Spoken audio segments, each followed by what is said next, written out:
It's amazing. It's so brilliantly cast. Sherrie Hewson, the new Mrs. Slowcombe, joins us. I couldn't even tell the difference.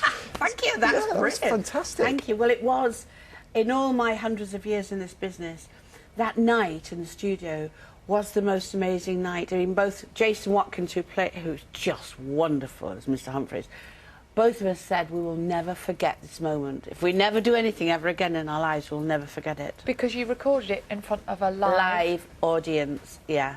And 20,000 people applied for tickets before the whole system crashed. For 200 and something seats. For 250 seats. So you did it in one night? In one night. That was the pilot episode in one night.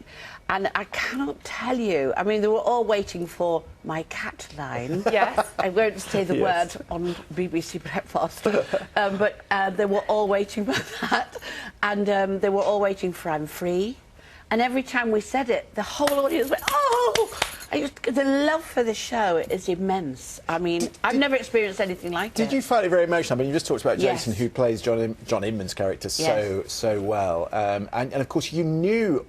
I knew both of them. Yeah, exactly. So it's a little bit sad for you. Was it a tinge with a Well, no, it was... I'm just thrilled that, you know, they're such iconic characters, an iconic show. And it's a tribute to that. Do you know what I mean? Sit back and love it and enjoy it. It's wonderful. Because one of the clever things that you've done with this whole production is you haven't actually tried to make it too different. Because it was so good, wasn't it? Well... You will recognise the characters quite easily. Oh, yes, and the set is... the designer was amazing, to the nth degree, that set. So this is the new characters now, because it looks very familiar, doesn't it? I know! And the set's And my familiar. wig was made by the man who made Mollie's wigs. And that... But I have to tell you, the set, I walked on and I felt very... We all felt very emotional, a bit giddy. And then... we were just going for the first take and the music kicked in and I burst into tears.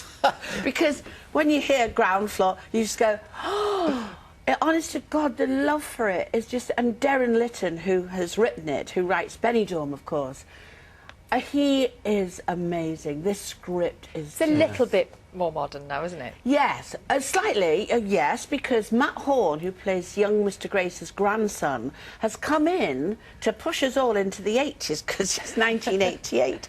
Because if you think, telephones were like bricks. Yeah. You know, there was no computer, there was no PDQs because there was no credit cards. So all that would be wonderful, wouldn't it, to see people like Mr. Slowcombe go, oh, what's this? It was the most wonderful experience. I mean, both Jason Watkins and I walked out that night and we went, we will never forget this moment in our lives. Yeah. It was the audience went mad. So the love all over social media is just amazing. Every character, everybody can quote it. You know, they all go, well, what's Mr. Rumbold like? Mr. Granger, who, of course, is Roy Barraclough.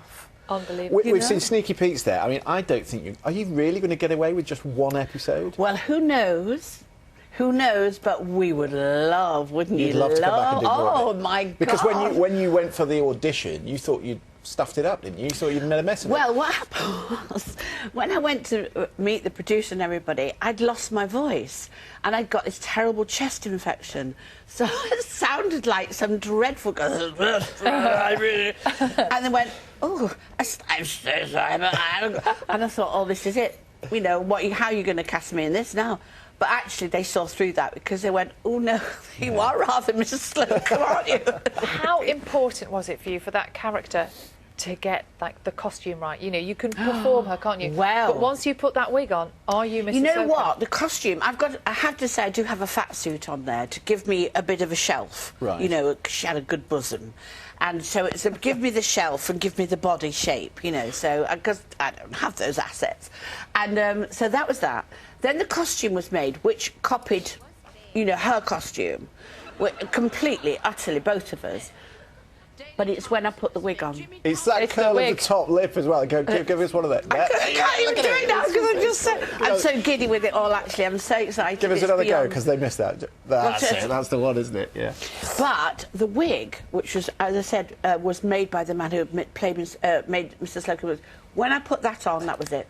Yeah. That was it. I thought, Mollie, I hope you're looking down. I just, you know, I hope you love what I do, because I love you, and I just want you to think, yeah, go on, gal. So it's an amazing, amazing show to watch. And you'll do nothing but smile. I know. I'm looking we forward need to that. it. Yes. Sherrie, thank you very much indeed.